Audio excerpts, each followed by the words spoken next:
तो ऐसा ही एक एंजाइटी डिसऑर्डर है जो समाज में बहुत ही कॉमन है। उसका नाम है ओसीडी, ऑब्सेसिव कंपल्सिव डिसऑर्डर। तो आपने देखा होगा कुछ लोग ऐसे होते हैं कि जो चलते चलते अगर कोई मंदिर दिखता है तो ऐसा करते हैं। तो तब तक ठीक है, लेकिन कुछ लोग ऐसे भी होते हैं कि अगर वो भूल गए, आगे चले गए और फिर उनको याद आया कि अरे यहाँ पे मंदिर था, वो पीछे आते हैं, नमस्कार करते हैं, फिर आगे जाते हैं। तो कुछ लोगों को फिर मन में डाउट आता है कि मैंने ठीक से नमस्कार नहीं किया, तो फिर पीछे आते हैं, फिर नमस्कार करते हैं। उनको समाधान नहीं होता तो वो बोलते हैं ठीक है, मैं 3 बार नमस्कार करूंगा तो हो सकता है मुझे समाधान हो। 3 बार नमस्कार करेंगे फिर आगे जाएंगे। तो ये थोड़ा सा एक्स्ट्रा हो गया नहीं? तो इसमें समय भी गया और मन में बेचैनी भी हुई कि मैंने ठीक से किया कि नहीं किया। तो ये क्या है? तो उनके मन में डाउट आता है और वो डाउट उनको सताता है। तो हम लोग इसे ऑब्सेसिव डाउट कहते हैं। ऑब्सेशन किसे कहते हैं? कि जो बार बार आने वाले जो विचार हैं, जो आपको सताते हैं, उसको ऑब्सेशन कहते हैं। तो इस पर्टिकुलर केस में ऑब्सेसिव डाउट था। तो अक्सर इन पेशेंट्स को डाउट्स अलग अलग चीजों के बारे में होते हैं। जैसे फॉर एग्जांपल उन्होंने गैस बंद किया है कि नहीं, दरवाजा ठीक से बंद किया है कि नहीं, तो जो भी वो कर रहे हैं वो ठीक से किया है कि नहीं, वरना कुछ बुरा हो जाएगा, ऐसा डर होता है उनमें। तो इसलिए वो खुद को सेल्फ डाउट करते रहते हैं और चेकिंग करते रहते हैं कि किया कि नहीं किया। तो कुछ पेशेंट्स ऐसे भी होते हैं जिनके मन में कुछ चीजें करते वक्त अगर समझो नेगेटिव विचार आए, तो उनको लगता है कि अब नेगेटिव विचार आए तो ये काम बनेगा नहीं ठीक से, कुछ बुरा हो जाएगा। तो जब तक मन में पॉजिटिव विचार नहीं आते हैं तब तक वो जो क्रिया है वो बार बार करते रहते हैं। तो एक तरह का कंपल्शन बन जाता है उनके लिए वो क्रिया बार बार करने का, जब तक उनका जो फ्रेम ऑफ माइंड है वो पॉजिटिव ना बन जाए। तो रिपीटेटिव थॉट्स और कुछ कंपल्सिव एक्टिविटीज, इसमें इनका समय इतना जाने लगता है कि उनके डे टू डे लाइफ पर असर होने लगता है।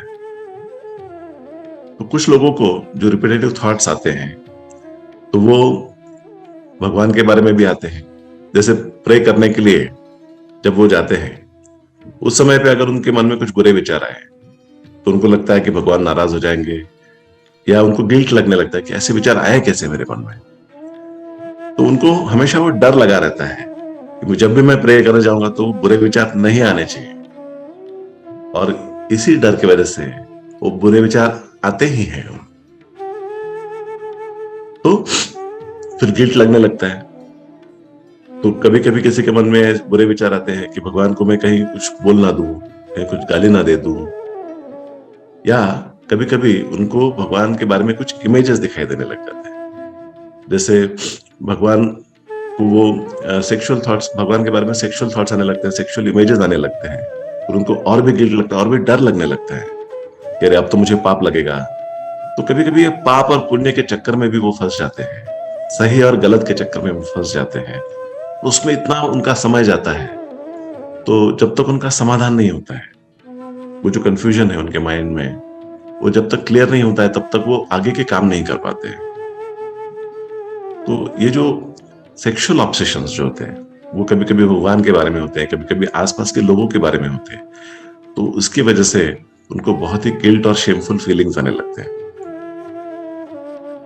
और एक बहुत ही कॉमन जो सिम्टम है वो है कंटामिनेशन का। तो कुछ जो पेशेंट्स होते हैं उनको हमेशा ऐसा लगता रहता है कि यहाँ पे हाथ लग गया तो मेरा हाथ खराब हो गया, मुझे अभी इसको धोना जरूरी है, नहीं धोएंगे तो उसमें जर्म्स लग जाएंगे, जर्म्स की वजह से बीमारियां हो जाएंगी। और अब तो बीच में कोविड आके गया, तो कोविड के टाइम पे तो हम बहुत ही एक्स्ट्रा प्रिकॉशंस लेना शुरू कर दिए थे। तो जो ओसीडी के पेशेंट्स थे उनमें तो और भी ज्यादा सिम्टम्स बढ़ गए थे। तो यही डर लगा रहता था कि कहीं कंटामिनेशन ना हो जाए, कहीं हाथ खराब ना हो जाए, और ये अगर खराब हाथ से मैंने अगर कुछ किया कुछ, तो वो जो कार्य है वो खराब ना हो जाए। तो उनको बार बार हाथ धोने की आदत लग गई थी। तो कुछ लोगों को ऐसे मन में एक मैजिकल नंबर आ जाता है कि कहीं मैं 3 बार 6 बार 9 बार अगर मैं ये चीज करूंगा तो ही वो सही होगी। या कुछ लोगों को इवन नंबर से लगा हो जाता है कि ये जो चीज है अगर मैं 4 बार करूंगा 6 बार करूंगा या 8 बार करूंगा तो ही ये चीज ठीक होगी, नहीं तो ये चीज ठीक नहीं हो पाएगी। या उनको जो समाधान नहीं मिलता है तो बेचैन होने लगते हैं, बेचैन रहने लगते हैं। और वो बेचैनी दूर करने के लिए वो चीजों को करके खत्म करते हैं। वो जानते हैं कि ये मैं क्या कर रहा हूं, इसमें कोई साइंटिफिक रीजन नहीं है, ये तो सिली है। फिर भी कहीं कुछ बुरा हो गया तो उसके लिए मैं जिम्मेदार रहूंगा, तो उसे अच्छा कर लो तो अच्छा है। तो डर दूर करने के लिए अपना, या बेचैनी दूर करने के लिए, जानते हुए भी कि इसमें कोई लॉजिक नहीं है, वो कई चीजें 3 बार 4 बार 6 बार करते रहते हैं जब तक उनको समाधान नहीं होता। तो कुछ लोगों को तो काउंटिंग की भी आदत लग जाती है, तो काउंटिंग रिचुअल्स बन जाते हैं उनके। तो जो भी कुछ करते हैं उसको बैकग्राउंड में काउंट करते रहते हैं, 1 2 3, जो भी। तो काउंटिंग कंपल्शंस भी हो जाते हैं, काउंटिंग रिचुअल्स भी हो जाते हैं उनके। तो इस तरह से रिपीटेटिव थॉट्स तो कभी कभी क्लेanलीनेस के बारे में होते हैं, कभी कभी सेल्फ डाउट के बारे में होते हैं, कभी कभी सेक्सुअल थॉट्स रहते हैं, और राइट और रॉन्ग के बारे में, पुण्य और पाप के बारे में, और उससे रिलेटेड जो बेचैनी होती है उसको दूर करने के लिए कुछ कंपल्शंस रहते हैं, जैसे हाथ धोने का कंपल्शन, चेक करने का कंपल्शंस। आगे जाके वापस पीछे आते हैं कि मैं ठीक से चलूंगा, तो इसमें उनका समय जाने लगता है। फिर काउंटिंग कंपल्शंस होते हैं, काउंटिंग रिचुअल्स होने लगते हैं। और प्रेइंग रिचुअल्स भी रहते हैं कि अगर बुरे विचार आए तो प्रे करेंगे तो बुरे विचार निकल जाएंगे, भगवान माफ कर देंगे। तो बार बार प्रे करते रहते हैं। फिर उनको फिर डाउट आने लगता है कि मैंने ठीक से प्रे किया कि नहीं। तो इसी चक्कर में फंसे रहते हैं, बहुत बेचैन रहते हैं, बहुत समय उनका जाने लगता है। जो हाथ धोने का जिसको कंपल्शन हो जाता है वो तो कभी कभी एक एक दिन में एक एक साबुन खत्म कर देते हैं। उनके वो जो केमिकल्स रहते हैं उसकी वजह से उनकी स्किन भी खराब होने लगती है। और अक्सर ये लोग ये समझ ही नहीं पाते हैं कि ये भी एक एंजाइटी डिसऑर्डर है, बीमारी है। उनको लगता है कि उनकी पर्सनालिटी है, उनको साफ सफाई पसंद है, लेकिन एक्चुअली जब उनके डे टू डे लाइफ पर उसका असर पड़ने लगता है, तो किसी भी लक्षण का जब डे टू डे लाइफ पर असर पड़ने लगता है तो समझना है कि ये स्वभाव से परे है, ये अब बीमारी बन चुका है। तो बहुत सारे लोग ओसीडी के बहुत लेट हमारे पास आते हैं क्योंकि उनको लगता है कि स्वभाव है, उनकी पर्सनालिटी है और उनकी आदत है, ऐसा सोचकर वो, उनको लगता ही नहीं कि ये बीमारी है।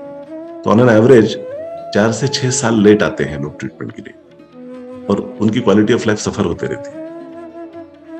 तो ऐसे बहुत लोग रहते हैं, ये अक्सर फैमिलियल भी होता है, जेनेटिक भी होता है, और आपने आसपास देखा भी होगा ऐसे लोगों को। लेकिन वो ट्रीटमेंट लेने से कतराते हैं कि उनको लगता है कि लोगों को लगेगा कि कहीं मैं पागल तो नहीं हो गया, या उनको एम्बेरसमेंट लगती है, उनको सिली लगता है कि डॉक्टर मुझ पर हंसेंगे, मैं किसी को बताऊंगा तो मेरा मजाक उड़ाएंगे।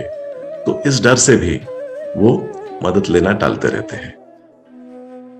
तो ये थे ओसीडी के लक्षण। और ओसीडी का जो ट्रीटमेंट है तो वो कैसा करते हैं वो हम अगली बार देखेंगे।